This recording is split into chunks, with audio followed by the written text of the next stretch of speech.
Hello guys, good afternoon. Happy Saturday guys. Magluluto po tayo ngayon dahil tag-ulan, magluto po muna tayo ng may sabaw, sopas po. Request granted po ng hubby ko. Paborito po namin ito. Kahit wala na pong rice. Ito po ang aking ingredients guys. Tamang-tama po ito sa tag-ulan na ito dahil masama po ang panahon. So, ayan guys, ang mga ingredients, bagyo pechay, elbow macaroni, and wala pong sibuyas na nabili guys na super mahal. So, ito optional. Sibuyas dahon.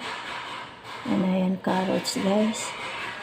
Saka medyo mahal po yung ibang kaya pwede naman po natin subukan itong pork liver. And ayan guys, lagyan natin ng cubes, lagyan natin ng gatas, itlog, saka pamintang durog. Ayan, konting patis, and konting asukal, kaya balance ang aking pagluluto. Kaya yan guys, magluluto tayo ngayon. Abangan! Hello guys, napalambot na po natin yung elbow macaroni. Pinalambot ko na po yung elbow macaroni. Ang paraan ng pagpalambot ng elbow macaroni ay lalagyan mo ng konting mantika, asin, yung papakuluin mo at palambutin yung elbow macaroni. So, nagisa na po tayo ngayon guys ng bawang, tapos yung ating yung unahin natin guys paggisa yung medyo matigas maluto, ay matagal maluto. Kanya nung layo kasi yun, tuloy-tuloy na yan, palambutin ng konti, ay papulahin ng konti ang bawang. Wala po ako nabiling sibuyas na kaya optional yung, pwede naman yung itoppings mo na lang yung sibuyas dahon guys. So ayun na nga guys, pinalambot ko ng macaroni, nilagyan ng tubig, konting asin, konting oil para wag magdikit-dikit yung elbow. So, ito na guys, medyo pula na. Isunod na natin yung atay guys. Yung pork liver. Ayan guys, pork liver yan. Subukan ko tong pork liver. Sabi nila masarap daw sa sopas. Ayan guys. Subukan natin, no? Pero, lang to guys. Huwag masyadong, ang technique nito guys, huwag masyadong overcook kasi matigas siya. So, lang muna natin, half cook lang muna natin. Half cook lang muna natin itong atay guys. So, sunod na natin ang medyo matigas kasi ito eh. Yan. Kasi luto na po yung aking elbow macaroni. Ko na lang po, ibubuhos ko na lang po ito dun. Napalambot na elbow macaroni.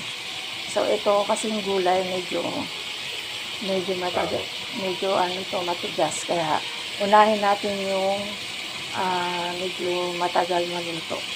So isusunod natin mamaya yung mga gulay at saka ibang ricado, no?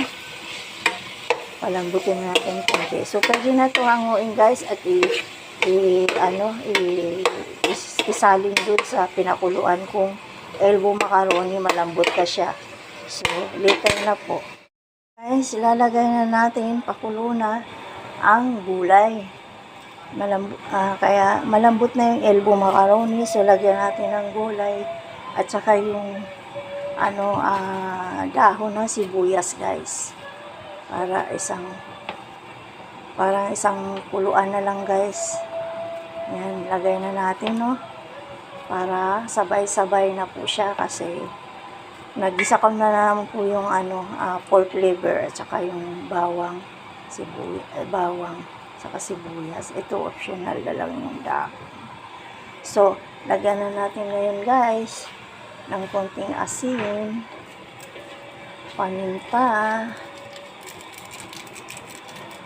cubes, patis. Ayan. Optional lang guys, baka dumami. Tsaka lagyan natin ng itlog guys. Oh, sarap yan. And lagyan pa natin ng gatas guys para kumpleto ricado. Sarap yan guys. So takpan natin at pakuluin na muna. Konting asukal para balance. Yan, okay. Na guys, done na po ang ating sopas. Ayan ang atay. Yung pork liver. Haluin natin at okay na po. Done na po lahat. Kaya pwede na guys. Pwede na tayo kumain. Yummy, yummy. Ayan. Thank you for watching.